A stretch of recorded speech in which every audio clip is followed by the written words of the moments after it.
Howdy, all you delicious people. I'm here today to review Antlers, which is just a weird, goofy title. So, going into this movie, I would immediately say that this film seems to have some names of which that would just be like, this seems interesting. And when eventually they attach a word like Wendigo into a film, you're like, yeah, this does sound interesting. I wonder what could play out here. And then all of a sudden, you go and you actually watch this thing, and it's a very slow build of a film that I don't feel gives you enough Wendigo, or kind of gives you bits and pieces where it's just kind of this slow build of a film that is to not really attach itself on to the main kid who is dealing with this Wendigo like family, because that part is just kind of boring. You end up having to attach yourself onto this woman who is to be this kid's teacher, that is to be coming back from some disturbing thing to do with her family. So yeah, that's just that's all that I really want in a movie, is just to not really give a crap about the whole action monster movie thing. Is to just latch myself onto, I wonder what Julia is like, what her backstory is, and how is it that she just eventually, luckily, became Lucas's teacher, and like took that whole job on.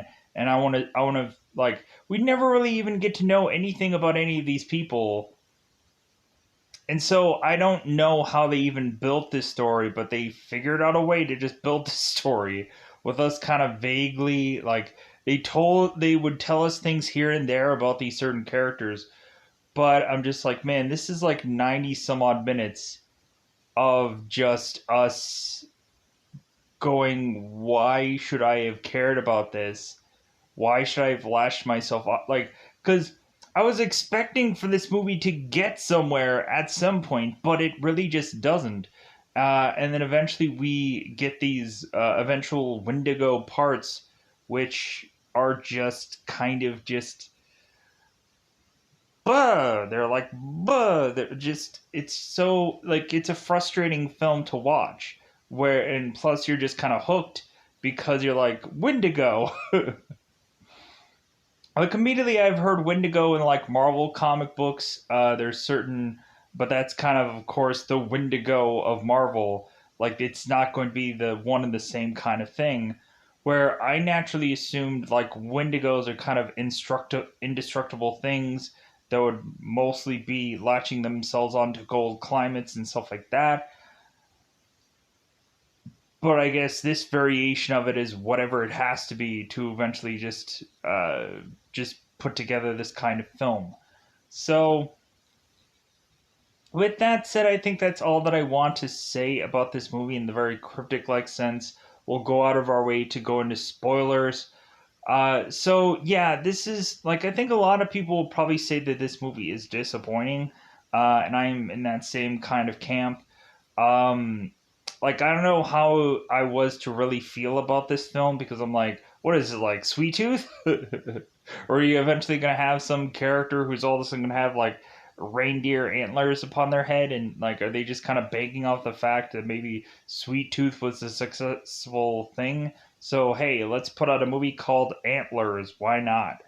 But then eventually, once I started to go further on into this and just kind of hear little things about this film, I ended up hearing that it was a Wendigo thing. I'm like, oh, okay. Hopefully they can do this cool. And they didn't.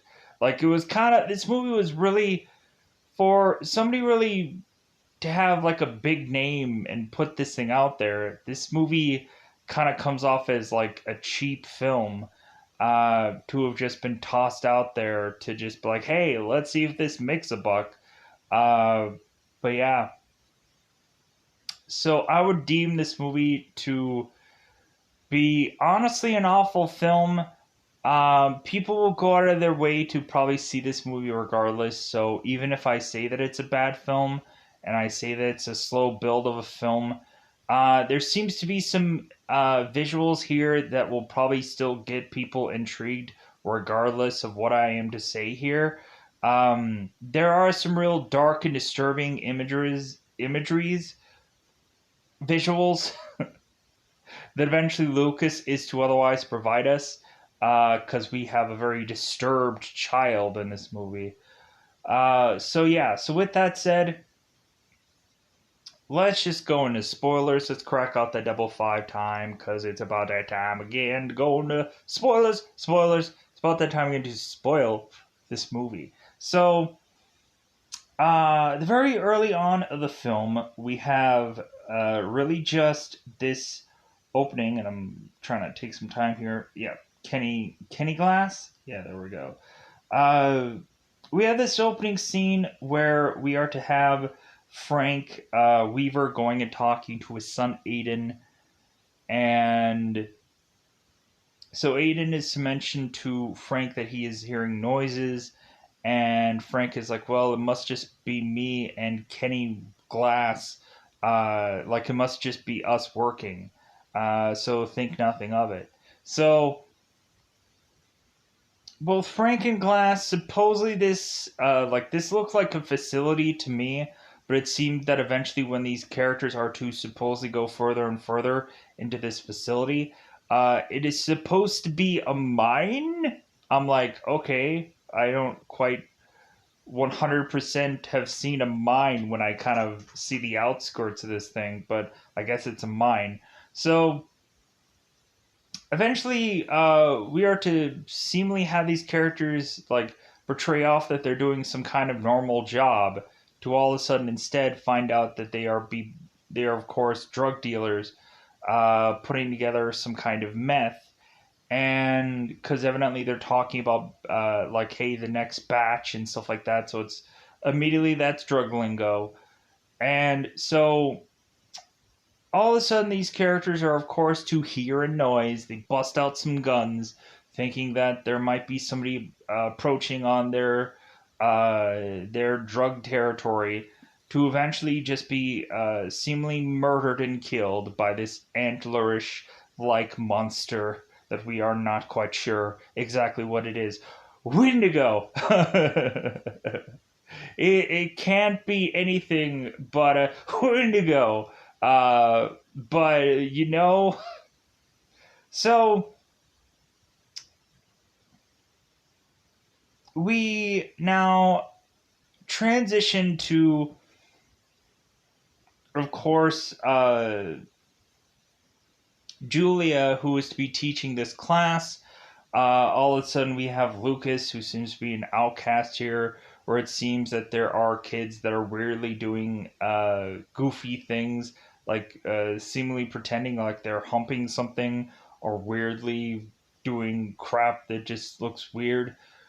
Um, but yeah, so Julia is to be this teacher at this school, and so eventually Julia is to be going home to eventually go and look at this piano, and all of a sudden her brother is to just magically appear. Paul, who throughout this whole entire movie, Paul consistently goes and scares the crap out of Julia by consistently walking into the same room that she's in and scares the bejesus out of her throughout this whole entire film. And I don't know why, but like, I guess Julia is just so enthralled about whatever she's doing that eventually Paul just scares the crap out of her every time he used to walk into the house, because evidently Julia completely forgets that Paul is to be a person in this house. But maybe just Julia has lived by her own for far too long. So eventually, Paul is asked Julia how her first day went, because evidently uh, she had moved away for a long time because she evidently had problems with their father, which is kind of seen in some scene here where we really have this disturbed father be holding on, I think, to some like stuffed animal, whatever, weirdly. And it seems that Julia's father was doing some inappropriate things with her at some point in some flashback when she was to be doing something with the piano. So Julia is to just kind of say that, like, she is to not quite feel like she fits in quite yet.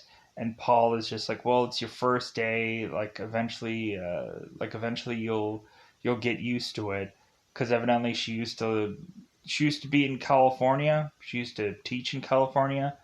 Um, Julie eventually is to tell Lucas that she eventually was to move back here because she did miss her brother, and that eventually, like, I guess her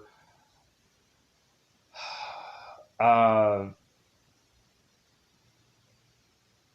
main reason was, I guess, that like she was like had really tried to really work on the fact of making her way back to her brother, and so on and so. But anyways, let's get back to the movie.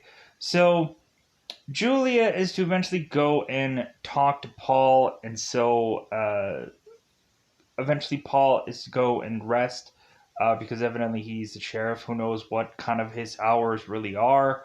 So eventually Julia is to just kind of mention, like, well, hey, like, you didn't have to take the sheriff's position. And Paul was just like, well, like, after the other sheriff had passed away, like, there was nobody that really wanted this job, so I guess I had to just forcibly take it on. So Paul is to go and rest up, because who knows what his like actual sleep schedule is like, not to mention like what his hours are like, and so on and so forth. So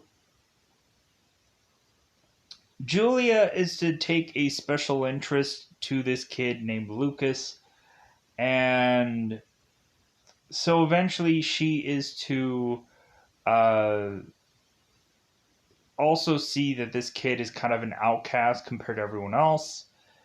And so at one point, Julia is to have Lucas kind of go in and talk about this one story that Lucas has in mind. And so Lucas is to have put together this story called The Three Bears, where it seems that there is to be these two small bears who are to deal with uh, their big bear coming back home, seeming much more dark or much more strange than he had been before, and that eventually this all ends with seemingly the two smaller bears seemingly realizing that they're like they're together in this, but like they're still having to deal with this bigger bear. That eventually all he wants is just to be fed. So, and eventually Lucas has this very kind of dark or disturbing imagery when he's to kind of thumb through these pictures and talk about this story. So Julia is like, okay, that sounds like a really interesting story. So eventually, Lucas is seemingly to be bullied by this bigger guy, who I believe is to be Clint Owens. So eventually, we have at one point where Lucas is trying to get even with Clint by eventually putting crap into his backpack. So eventually, Clint is to go and try to hurt Lucas by kind of pressing him up against this door. And so Julia is to eventually spot Lucas being uh, basically hurt by this other guy. So Julia brings Lucas into this one nurse's office to eventually have him be checked to see if he is to have gotten injured or whichever. So Julia is to just start following Lucas around because she has nothing better to do. So eventually we have Lucas, who is to eventually go off into finding certain dead animal carcasses where he can bring this back to his house. Julia doesn't see this, of course, because he ends up kind of doing it after both him and Julia had shared this ice cream at this ice cream place. And so Julia is to ask Lucas what his favorite fruit is because her favorite vegetable is ice cream. And so Lucas is like, ice cream isn't a vegetable. And Julia is like, well, I think it is. And so eventually she's to say that her favorite fruit is probably like hamburgers or some other kind of thing. Um, just to kind of like have fun and play around with this. Because that way, like, because a lot of times, like, uh, you have to eat like the healthiest food, but you'd rather just eat something that you would just enjoy eating. That's always the real true complaint of any number of people that are just like, hey man, like I'm on this diet, but it's like I gotta eat like basically tasteless food. So uh and a lot of people would probably just say, well, like, well, you just have to have the right combination or something, or you just have to get used to it, or whichever. Like, a lot of times for a lot of stuff, like, especially if you have certain kind of mixture of things, you just got to get used to taking it. Because I know I would have these, like, powders and stuff like that that I would take before I'd wake up or work out to eventually have these like shakes and stuff like that that I'd have to take. Um, and eventually I would just like, God, this just tastes so freaking awful. But like eventually I just got used to taking it, and it's like okay, I don't mind taking it, but still, it just it's just something that I was like, bah, when I would take it a lot. Um, but anyways, uh, so Julia eventually is to go and uh, eventually find where Lucas is, like where his home is. And so there are times when Julia is to just kind of poke her head into this house to hear this weird noise that she honestly should not have been hearing. So Julia also is to go into this garbage where it seemed that Lucas had torn up this one picture, and so Julius had put all this picture together and had seen that it's some monstrous thing. And so Paul ends walking in on Julia putting this picture together, and Paul is just like, "Whoa, this is weird. Like, was that something from like your California school? Because that's probably not going to work out so well if you taught that them there. If you taught that there to them." So so eventually, more and more, we have Julia who's talking to Paul and just kind of bringing up the past, and like eventually Paul was to have prayed every day that Julia would have came back to the house at some point. And so much later on, eventually when Lucas is to eventually be sent to the hospital, we then finally have Julia, who had mentioned that their father evidently had broken her arm and done all kinds of things to her, and Paul was to tell Julia, it's like, well, yeah, like, well, you don't even know what he did to me. So, anyways, pushing on. Lucas is to be harboring his father and his younger brother, or same aged brother, I guess, in this attic, where it seems like he consistently keeps bringing them food, and then he basically just continues to lock the door every night with numerous locks upon the door.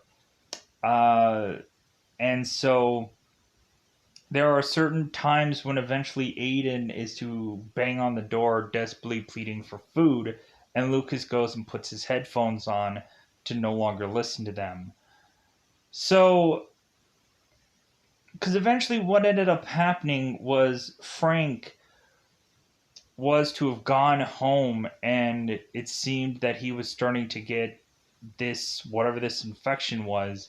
And so he decided that he was to go and put all these locks on these doors and tell Lucas that, hey, like, no matter how much I yell, scream, or whatever, like, you don't let me out of this room. And so Lucas is just like, okay. So, uh, and so eventually when Lucas's brother was starting to show symptoms of being like his father, basically his father just took Aiden, dragged him in there, and eventually just like had them both in that place where eventually uh, Frank was to just grunts, like basically he has no real, like he doesn't talk or anything like that. It seems like Aiden is to seemingly be like sick, but he seems normal because I guess when really looking at it, uh, two Wendigos can't share the same plane kind of thing. So there always has to be just one Wendigo. So if you are to go and kill off one Wendigo, another Wendigo is eventually going to like show itself. Like that's always, I guess, how Wendigos go, where it's like you only have one kind of Wendigo, and when one dies, another one. Yeah. Anyways, so what ends up happening is bodies are starting to be found.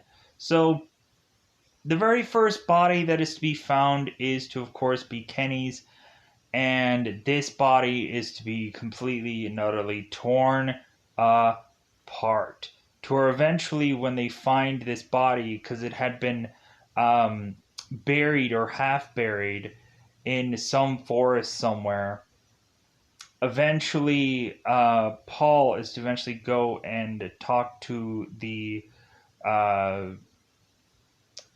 the mortician, the guy that kind of goes and looks up and down about certain bodies, and this guy is just like, well, I don't even know what to even classify this as. Like I'm like there's stuff about this that does look animal, but like there's so much about this that like it's just undefined. And so the guy ends up walking off because it's so like brutal and whatever. And so the sheriff is just like, who's Paul, who's just like, oh my god, like freaking. Like, so we don't even know like how to have even like what to even have called this. Like so eventually that is just to just make Paul more and more just like, oh my god, like why why did I take this job? Like why did this have to happen during my time of being sheriff? So eventually Julia is to go to Principal Ellen Booth with because eventually Julia kind of goes through Lucas's desk to eventually find these disturbing drawings of which that Lucas had made. And so Julia goes to the principal and is to mention that, well, like she's assuming Lucas is a abused and disturbed child, and that they should probably step in and try to do something about this to kind of correct this behavior or something like that, to send him to send Lucas out somewhere so that way he can be able to get the help that he needs. And so Principal Ellen Booth is just like, well, that sounds great and all. I'm just going to go, and whenever I can get a chance to eventually talk to his father, I will see what I can do. So Julie is like, wow, so you're probably going to do jack crap nothing, because that's what a lot of times people do. So, uh, we end up having Julia who ends up talking to Paul about Lucas's situation, and Paul is just like, well, hey, there's nothing I can really do because really there had been a number of times that Frank had probably overdosed and had come back from that overdose, and since Lucas's mother died, like for some reason or another, like the courts had decided that Paul's father is to be a good enough guardian for these kids, and so there was nothing really Paul can do about this, even though this guy seems to be, of course, a drug dealer of sorts, and also has to basically have his one kid Aiden, who is to basically be this, I'm assuming, seller of these drugs, or some kind of something. Maybe he's working alongside his father to kind of produce these drugs or something. Because supposedly the one Aiden kid, is to be homeschooled supposedly, but we don't even know what that exactly means. So eventually, the principal Ellen Booth is to eventually go to uh, Lucas's home, to eventually go and check on this house, to eventually call for Frank. So all of a sudden, Ellen Booth is to go through the house and all of a sudden find there is a door with a lot of locks on it. She's like, okay, this seems weird. So all of a sudden, Lucas, Ellen Booth is to eventually kind of hear noises of a kid weirdly in this room. So Booth starts taking all these locks off because she's like, okay, there's like something going on in this room. So Booth goes in and all of a sudden sees this kid who is very like scary thin. And so all of a sudden Ellen Booth is to eventually get attacked by Frank. And after he is to just tear into her, just eating her up, all of a sudden we have Frank, who is to be lesser and lesser human, now ends up transforming completely into this Wendigo. And so now the Wendigo, because of this door opening, has gotten loose. So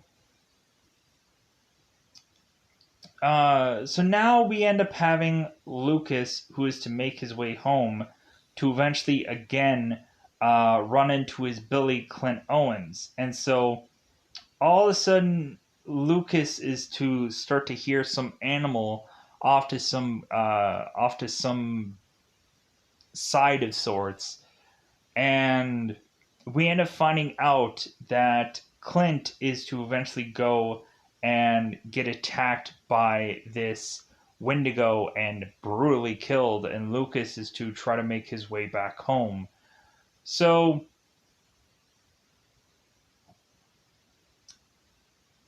Lucas is at some point to draw the Wendigo, and so eventually Julia is to take this drawing to a man called Warren Stokes. And so Warren, with Paul and Julia, is to come up with this idea that supposedly there is to, from these drawings, possibly be a Wendigo in our midst. Maybe that could help us understand why there had been so many animal attacks that seem unusual. And so we're like, okay, so we're almost kind of dealing with a werewolf here. So Warren is to explain that, I guess, with a Wendigo, if a Wendigo is to really start consuming a lot of things and like hefty amounts of consumption. Evidently, that is to like when he's to eat a lot of people. That is, I guess, usually when he is at his weakest. And so eventually, the way to kill a Wendigo, which I'm like, I didn't even think this was possible. You could actually kill a Wendigo. Like I thought Wendigos were like, yeah, you might as well not even try. Like this thing is unstoppable. Hence why there's certain Wendigo Marvel comic books where you have a Wendigo go up against Wolverine because they're basically two unstoppable characters. And like there's no way you can just go and tear through a Wendigo, but I guess this story is different. So their solution of killing a Wendigo is slicing into it and eventually ripping out its heart. So like so this isn't even like a vampire thing because so I'm like, okay, this seems weird to have defeated this Wendigo by tearing out its heart. Sure. So eventually we push on in this movie and so uh eventually with Aiden seemingly now part Wendigo, and then Frank, who is now shedded from his human skin to become this Wendigo. Basically, they just take Lucas and bring him into this hospital, and Julie is like, "Well, he's my concern now," and Paul's like, "Wait a minute, like." Since when? Like, why are you gonna just take him in now? And she's like, well, like, he's my student, he's my concern. And Paul's like, well, that's not the same thing. Like, no, like, you don't have to take this kid in. So, because Julia, I think, is thinking that, like, she's seeing this kid, like, as her, and, like, she's seeing her through this kid's eyes, kind of, or some weird, kind of goofy thing like that. So, so Lucas, the doctor, is to mention to these two that evidently he is heavily malnourished and that he is to have been very dehydrated and a number of things. And so it seems that also this kid is to have been abused and all kinds of stuff. There probably has numerous injuries and so on and so forth, which I guess the nurse didn't see when she inspected him before. But anyways, so we eventually have Julia who is to eventually talk to Lucas. And so when Julia is to talk to Lucas and say like, well, hey, like if anything, you're probably gonna end up with me because like considering your family is now just like dead, like I guess you're just gonna be sticking with me. So Lucas is like, well, no, like I have a new dad, and all I have to do is feed him, and he'll love me. And Julia's like, huh? Like I like Paul had said that his father was dead, so Julia didn't really understand what Lucas meant by that. So all of a sudden, we have this one moment where while uh, Julia and Lucas are in the house, we have Daniel LaCroix, who I guess is to be the deputy to Paul's sheriff. So Daniel is to eventually go and inspect Paul's house to kind of check things out. And eventually, the Wendigo is to eventually go and attack Daniel while being at Paul's house. So eventually, Paul now has to go over there and just put like this bulletproof vest on. Is like, oh crap, I'm gonna probably have to fight this like weird Wendigo thing. And so eventually Paul is to go on to find Daniel into the dirt, basically. And so all of a sudden, then the Wendigo comes from behind and attacks uh, Paul and kind of just thrashes him around. And I'm like, good God, like we're just gonna have a town that is just gonna get murdered by this Wendigo, and nobody's gonna be able to stop it.